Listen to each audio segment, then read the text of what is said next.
blank paper to write on. Okay, we're going to be graphing radical functions. We're going to be graphing today.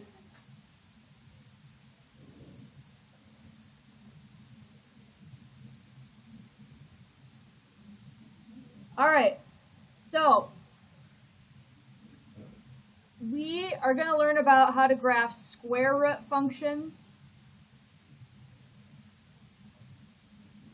So we're going to graph things like y equals square root of x. And we've seen on our assignments so far in this chapter, we don't always just have square roots. We're also going to graph cubed root functions. So we're going to graph things that say y equals cubed root of x. So how do you graph these things? Okay, well with square root functions, you're going to want to make a table. When you graph things, you're going to want to make a table. Okay, so when you graph things, you're going to want to make a table.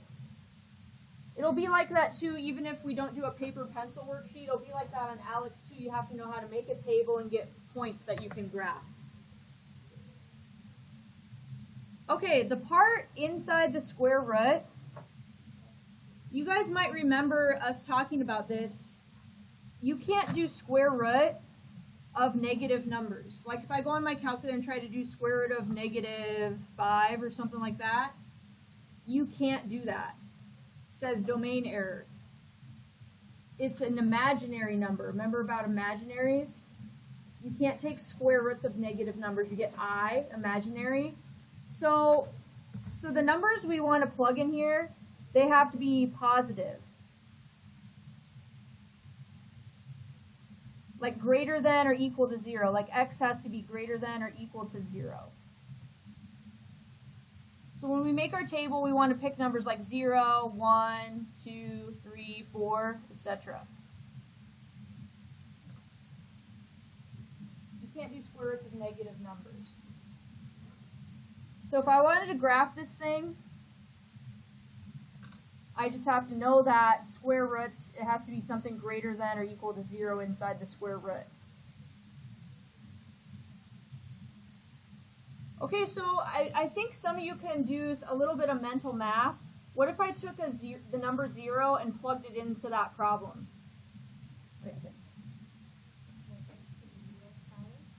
If x was 0, then this would say square root of 0.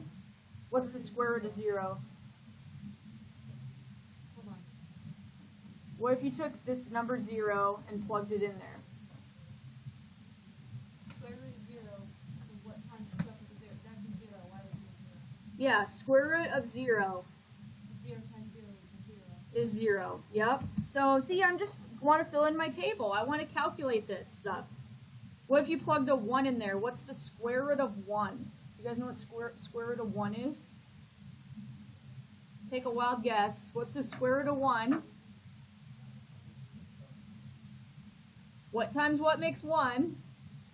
1, yeah. Square root of 1 is 1. 1 times 1 is 1, right? Okay, what about 2? Okay, if I plug a 2 in there, I might need my calculator for this one. Square root of 2. See, the first ones I could do without a calculator. I'm trying to tell you, you can do that math in your head. Square root of 1 is 1. What's the square root of 2? Well, square root of 2 is about 1.4. Square root of 2 is 1.4. We got to fill in this table. We got to do some calculating. What if you took 3 and plugged it in there? So see, these are x values. You're plugging them in and calculating and filling in your table. What's the square root of 3? Well, yeah, I need to get my calculator out. It's about 1.7. Good job. You shouldn't need a calculator for the next one. Do you know how to do square root of 4? What's the square root of 4? Yep, 2. You guys know that one. It's just, you guys should know like square root of 4 is 2, square root of 9. is 3. Okay, now we need to graph this. 0, 0 is about right here. 1, 1. So we need to like graph a little bit. Okay, 0, 0, 1, 1. 2 is 1.4. 3 is 1.7. 4 is 2. So if you graph it, it looks like this.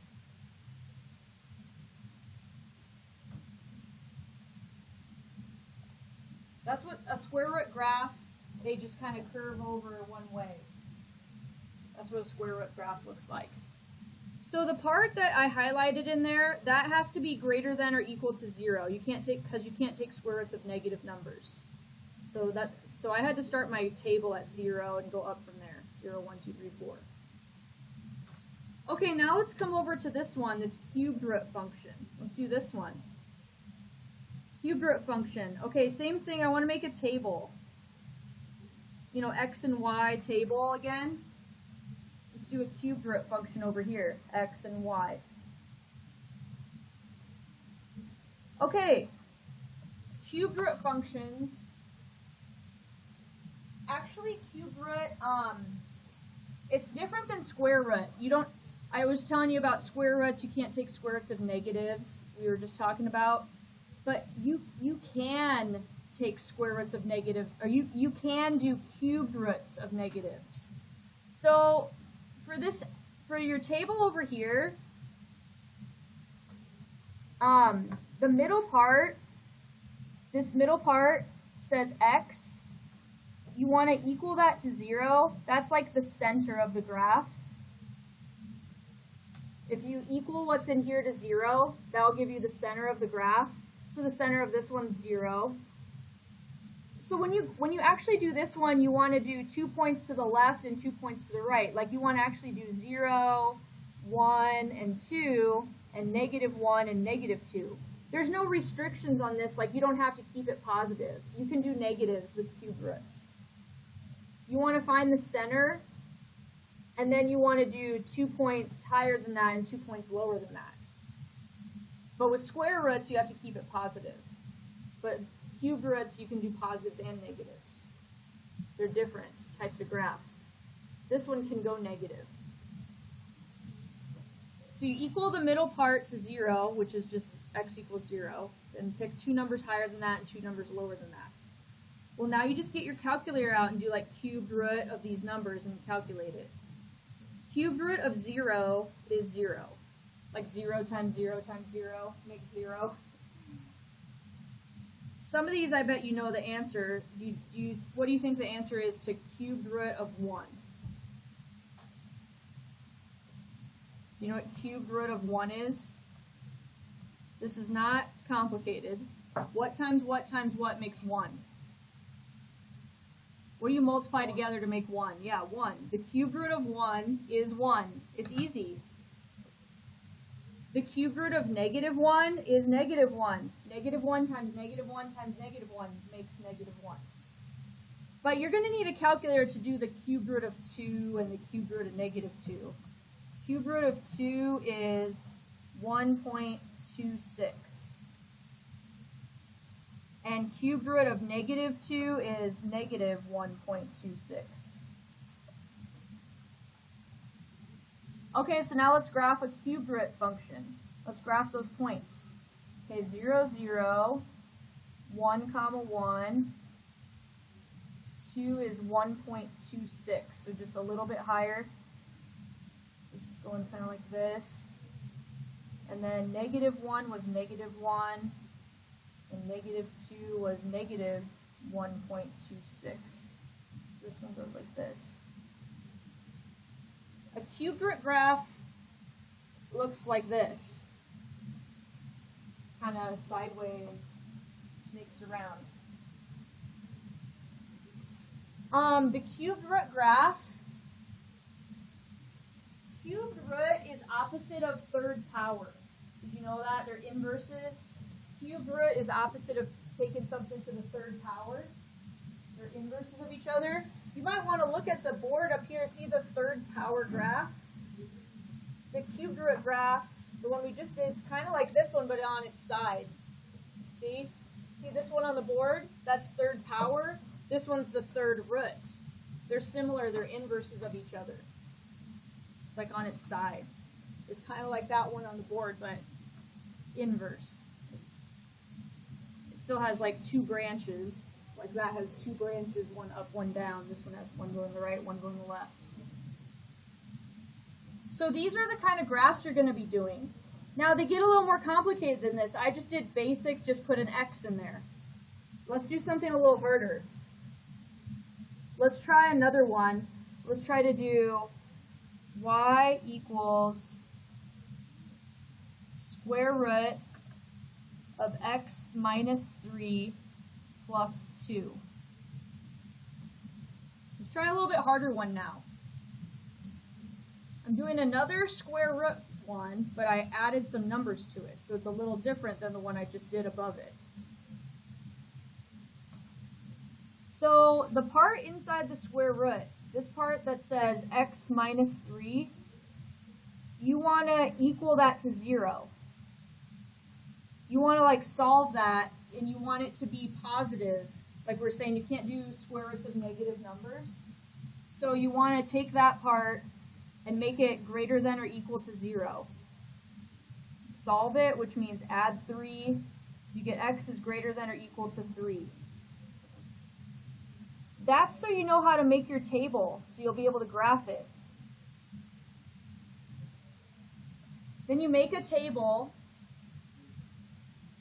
and that part inside is supposed to tell you where to start your table. So what number should I put in my table?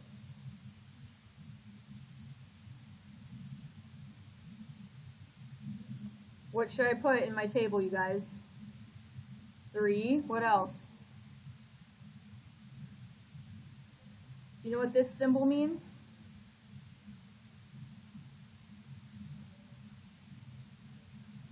Do you know what that symbol is? Greater than, yeah. So what numbers are greater than 3? 4, 5, 6. Yeah, you got to make a table and you got to find some numbers. It has to be greater than 0, this part in here. You can't do square roots of negatives, so you have to make sure that's always like bigger than 0. That's how you get the table numbers of where to make your, because people always ask, how do I do my table? You have to know that. You take, I'm trying to give you the rule. You take that part, equal it greater than or equal to 0, and solve it, and then it tells you it's greater than 3. 3, 4, 5, 6. 3 or greater. Okay, now you got to use your calculator, and you got to take these numbers and plug them in here. Like take this 3, stick it in this problem and do the math and calculate it so you can get the y answer. Put 3 in there, 3 minus 3. Well, what's 3 minus 3? You guys are all smart. You can figure this out. Some of you guys are sitting there just like staring. You guys can do this. I feel like some of you are zoning out. You just do square root and you plug the number in, 3 minus 3. What's 3 minus 3? It's 0. What do you think the square root of 0 is? It's 0. And then don't forget at the end of the problem there's a plus 2. So then you have to add 2 to that, so the answer is 2. So it's 3, 2. And we're going to graph these.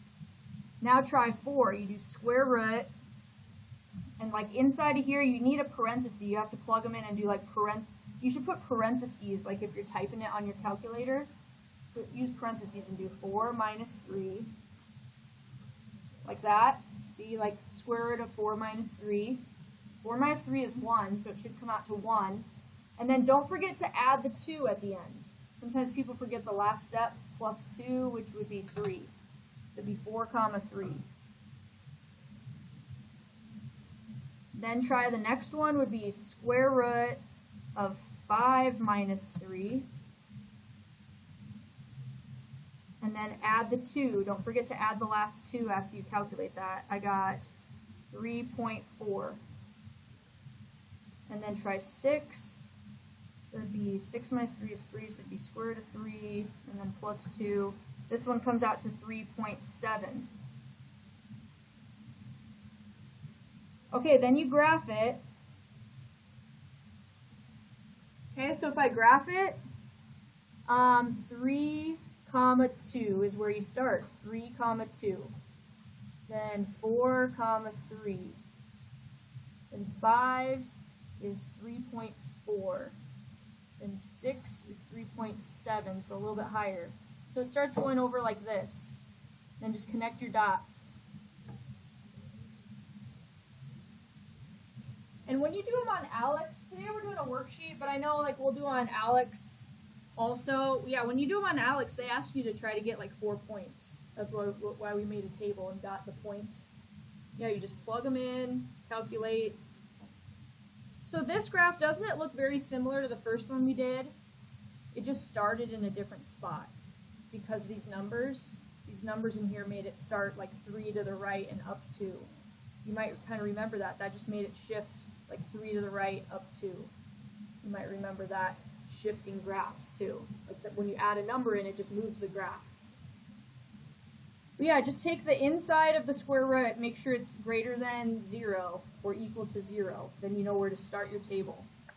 Okay, one last one, and then I'm going to give you the worksheet. Like, this really isn't too bad. You just have to make charts and graph them. Let's do one more of these cubed root kinds. Let's do one more of these kind, just so you have like one more practice together. Okay, let's do another one where it's last one, y equals, okay, this time I'm going to put 2. I'm going to actually put a number first, then a cubed root of x plus 2, and then I'll put a minus 3 over here. Okay, so I'm doing a cubed root. I put a 2 in front, and then I did x plus 2 and minus 3. I did added a lot of extra numbers into it. Okay, thanks. Oh, I'll just give me a second. All right, so we'll finish this up. Okay, so the middle of this graph, this part that's in the box, you have to take that x plus 2 part right there that's in the box and equal it to 0, because that's how you find the center of the graph, just like I was telling you up here. This time you just equal that to 0, so it would be negative 2. X equals negative 2. So then when you make your table, so then I'll just make a table here off to the side. So this negative 2 is the center of my table. The negative 2 number, when you equal that to 0, you get negative 2. That's the center. That gives you the center when you equal that to 0. Whatever's in there. See this part? Equal that to 0 and we got negative 2. So the center is negative 2. So like I told you a minute ago, when we did this one up here, you can go numbers higher than that and numbers lower than that. The cube roots, you don't have to just go, like this one has to be just go greater than that. This, you go on either side. With cube roots, you pick numbers higher and lower. So negative 2, you could do like negative 3, negative 4, you know, and then you could go the other way like negative 1 and 0. You can pick 2 numbers higher than that and 2 numbers lower than that. Okay, now you're going to need to use your calculator and plug these numbers into this and calculate it. That's why we practiced when we started class today using the calculators. And you even have to type this 2 and then the cubed root. So there's a lot here. We have to type a 2 in the front. 2 times, you could hit 2 and then the times, it's 2 times this stuff. And then cubed root, you have to know how to type cubed roots. You have to hit 3 second up arrow to get a cubed root. Then use parentheses. There's a lot to this. Then you have to use parentheses, and now we're going to have to type in one of these numbers like 0, 0 plus 2 we could try. Try 0 plus 2 inside of that cubed root. That's kind of hard to see on the screen. And then there's also a minus 3, so I'll type all of it. I'll just type the whole thing and calculate it. I think the first one, okay, so the first one I got was negative 0.48. So like negative 0.5 I got. Negative 0.5. What's kind of nice about these calculators, though, if you borrow one of mine, is that you can go up, you can just hit the up arrow then, and then just change, if you typed it all correctly, then we could just change the 0 now to a next number we want to try. Like I can change this to -1. And it still has the +2 part, like you still have to have the +2 part, and then -3 at the end. And see how I put parentheses around the stuff in the box? So I change the number, hit enter again. Now this one's -1. Okay, so I got that one. I'm going to hit my up arrow again and just change the number here to -2. See, and then you can just hit enter. Okay, this one I got -3. So it is kind of tricky, but we can help you as you use your calculator today in class. So this one's -5. And then I do the last one. I got to change this number to -4 I did, and then calculate it. This one I got -5.5. So I just kept changing the x number. I just typed this whole problem and I just kept changing this x number to these and calculated it. And now I can graph it. So the center one is -2, -3. I can do that. -2 is -3. -1 is -1. 0 is -0.5. Let's see, -3 is -5. -3 this way and then down 5. And then -4 is 5.5, so even down a little lower. So this point's the center. You know, the one that's -2, -3, that's the center. And the graph kind of goes, it would kind of go like this. They look funny. They just kind of snake to the side like this. It's just like the one we did up here, but see, it's a little bit different because it just moved. It's actually moved 2 to the left and down 3. That number, that +2 in there, made the center go down over to -2 and then down 3.